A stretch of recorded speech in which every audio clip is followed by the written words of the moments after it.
Hey guys, this is Abhishek from gadgetstreet.com, and today we are here at the Huawei event here in Bangkok, and we have a new device with us which has been showcased here. This is called the Huawei P8 Lite, which is an affordable Android phone which is coming to India very soon. It will come with good hardware specification and a decent build quality. As you can see, the phone is looking nice in terms of the overall look and feel. They have given a nice material over there on the edges which actually looks like metal, but it is not metal. It is good quality plastic which they have used. At the back we have got plastic back cover which again cannot come out. This is a unibody phone, but they have given a very nice metallic kind of finishing over there at the back, which does make this phone look very nice. Especially the golden variant of the phone looks a lot like metal, especially with the brush finishing which they have given on the back cover. We have glass over there, and we have got a 13 megapixel camera module at the back, which is an autofocus camera. It can also record high definition video at 1080p. We have got LED flash over there. At the bottom on the back we have nothing, no buttons, no connectivity, but over here on the edges on the bottom we have got micro USB port for data syncing and charging, and we have got two loudspeakers on this phone, which is definitely a good design, and it is going to give you pretty loud sound as well. The touch capacitor buttons are there within the display, and over here on the top you can see that we have the nice metallic earpiece below the glass. We have proximity and ambient light sensors over there. The front camera on this phone is a 5 megapixel fixed focus camera. The overall build quality of the phone is good, if not great. It is definitely not metal, but it does not feel cheap. It does not feel bad in any way. Talking about the internal configurations, we have 2 GB of RAM and 16 GB of internal memory, a 2200 milliampere hour battery. A 2200 milliampere hour battery for this 5-inch high definition display phone can give you around 1 day of battery backup. It has got a 720p display, which is good in terms of the viewing angles. It is an IPS LCD display, so viewing angles are good, and if you take a closer look over the display you will not see any pixelation. So everything is looking nice as far as the display is concerned.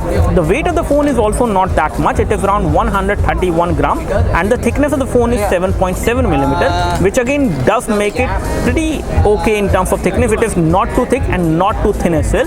Let's take a look over the software UI, and the software UI which is running on top of Android is the Emotion UI 3.1, and it is going to run on Android Lollipop. But the model which we have with us, the version of phone which we have with us, is not having Android Lollipop. It is Android 4.3. So Android 4.3 it is there, but it will have Android Lollipop once it comes to India, and it will have 2 GB of RAM, 16 GB of internal memory. Let's take a look over the overall camera performance we can expect from this one. So camera is a 13 megapixel camera at the back. Let me just first of all take a front camera photo.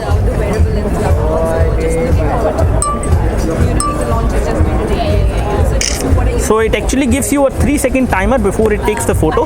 Let me just take a photo from the rear camera on this phone and show you the performance. How does it actually look like? I will just show you. Again, we are right now in a hall where we do not have much amount of natural light, but artificial light is there. So we have taken both of these photos. I can show you both of them one by one. This is the rear camera photo, and again in low light scenario in which we have taken this photo is looking good in terms of details, and in terms of color production it is also looking nice, and you can compare it with the original subject over there. It is almost natural. There is no problem as such. When it comes to the other photo which we have taken from the front camera, even when I have taken this photo against light, it has still given me a pretty clear photo in terms of the details which I was expecting. So details are good, and the overall color production is also done nicely. Still, it is a pretty good photo from the front camera, and if I was not against light, the photo could have been much better, but still the camera quality is good from the front camera as well as from the rear camera. So this is all we have as far as the quick hands-on review of this device. When it comes to the hardware inside, we have got high silicon 620 octa-core CPU which is coming from Huawei, and it is going to be clocked at 1.2 gigahertz. It does have the accelerometer sensor, gyroscope sensor, and other things which you might need. Let me just show you the messaging application and find out the current keyboard experience you can actually expect from this phone. And over here we go to the messaging application.